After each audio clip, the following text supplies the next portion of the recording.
throughout the country and world are using different types of floor cleaning agents.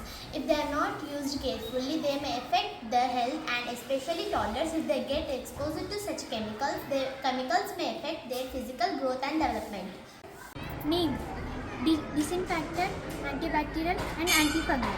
Tulasi, antibacterial and antifungal.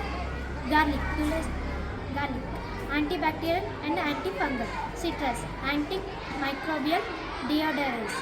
Eucalyptus, antiseptic, insect repellent. We decided to take citrus peel in a major component, tulasi, eucalyptus, neem in equal ratio.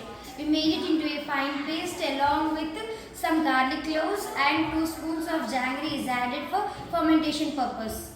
It is transferred into a container. Here we take saline bottle as a container. We added some water on it and shake it. Kept this container in a dark room. For every 2 days it has been shaken. After 2 to 3 weeks of fermentation, the ingredients are filtered into a container. Now our required natural. Thank you all.